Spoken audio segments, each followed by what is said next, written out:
नमस्कार. मी अशोक चिंचोले. बोला तुम्ही ऐकतो आम्ही भूकंप न्यूज यूट्यूब चॅनेल. मित्रो, लातूर विधानसभा मतदारसंघामध्ये काँग्रेसचे उमेदवार अमित देशमुख यांची अवस्था काम कमी आणि हातवारे अधिक अशी झाली आहे.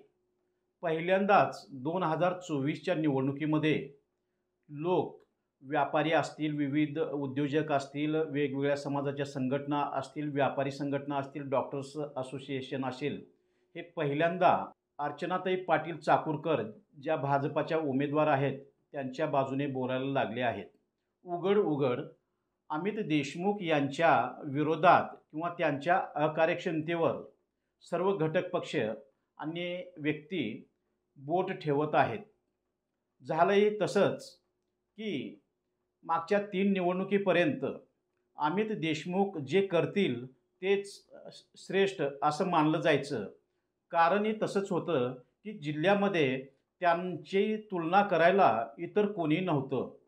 पण गेल्या 5 वर्षामध्ये उदगीरचे आमदार संजय बनसोडे यांनी एक मंत्री म्हणून अत्यंत आदर्श असं काम आपल्या मतदारसंघात केलं आहे. एक आमदार म्हणून औशाचे आमदार अभिमन्यू पवार यांनी काम केलेलं आहे. त्याच पद्धतीने माजी मंत्री व निलंग्याचे आमदार संभाजीराव पाटील निलंगेकर तसेच रमेश आप्पा कराड यांनी आमदार राहून देखील आपल्या मतदारसंघामध्ये कोट्यावधीचा निधी आणला आहे. तसं पाहिलं तर अहमदपूर विधानसभा मतदारसंघातून देखील राष्ट्रवादी काँग्रेसचे बाबासाहेब पाटील यांनी हे आमदार म्हणून वैयक्तिक पातळीवर मोठ्या प्रमाणात आपल्या मतदारसंघात बजेट आणलेलं आहे.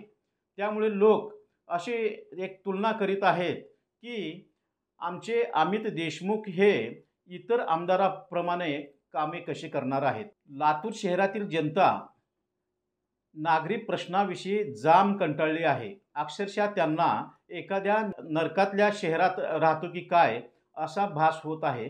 पण त्याने या प्रश्नाकडे कधीच लक्ष दिलेलं नाही. त्याच पद्धतीने लातूर येथील छत्रपती शिवाजी महाराज चौकामध्ये जे जुने जिल्हाधिकारी कार्यालय आहे त्यासाठी कधी काळी बजेट येऊन पडलेलं आहे. ती इमारत पूर्ण झाली नाही. बाजूला प्रशासकीय इमारत आहे ते पूर्ण झालं नाही. लातूरचं मध्यवर्ती बसस्थानक आहे जे आता अत्यंत जीर्ण झालेलं आहे, ते यांना बांधता आलं नाही.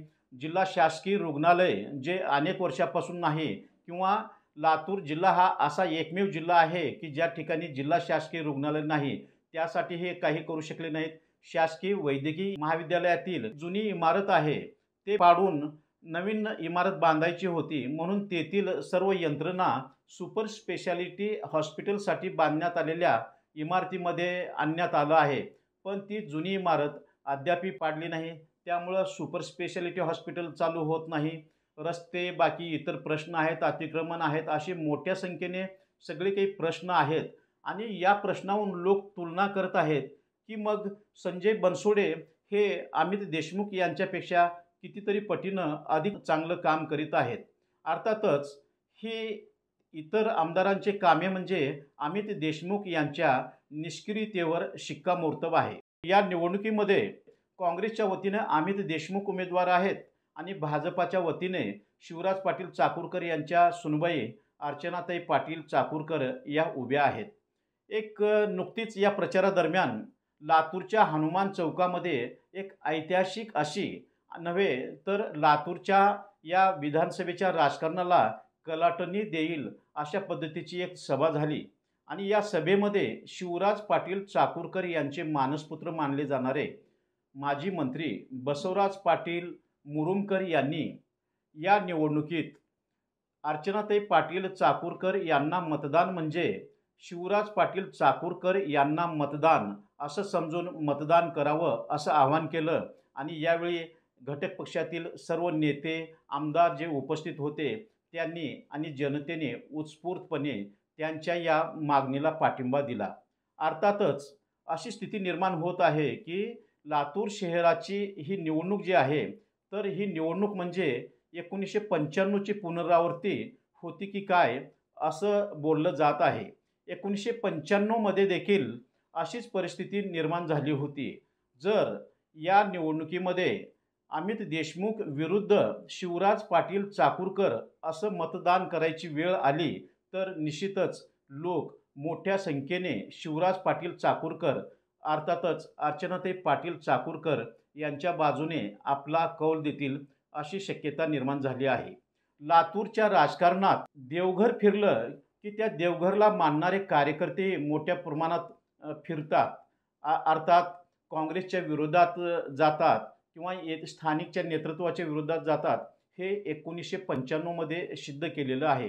केवळ मामूली लोकांनी त्यावेळी विलासरावजी देशमुख यांचा पराभव केला आणि एक इतिहास या मतदारसंघामध्ये निर्माण केलेला आहे. बसवराज पाटील मुरुमकर यांनी केलेल्या आव्हानानुसार लातूर शहर विधानसभा मतदारसंघातील भाजपा, शिवसेना, राष्ट्रवादी या तिन्ही घटक पक्षाचे तसेच रिपाईचे कार्यकर्ते हे देखील अर्चनाताई पाटील यांना विजयी करण्यासाठी धडपड करीत आहेत.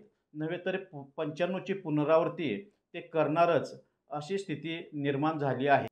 या मतदारसंघातील मतदार आता आपल्या मताचा कौल हा अमित देशमुख यांच्या बाजूने नव्हे तर शिवराज पाटील चाकूरकर अर्थात अर्चनाताई पाटील चाकूरकर यांच्याच बाजूने देणार हे जवळपास निश्चित झालेलं आहे. अशी स्थिती आजची स्थिती उद्या किंवा 2-3 दिवसापर्यंत किंवा 20 तारखेपर्यंत राहिली तर या मतदारसंघात 1995ची पुनरावृत्ती होणार हे निश्चितच आहे. नमस्कार.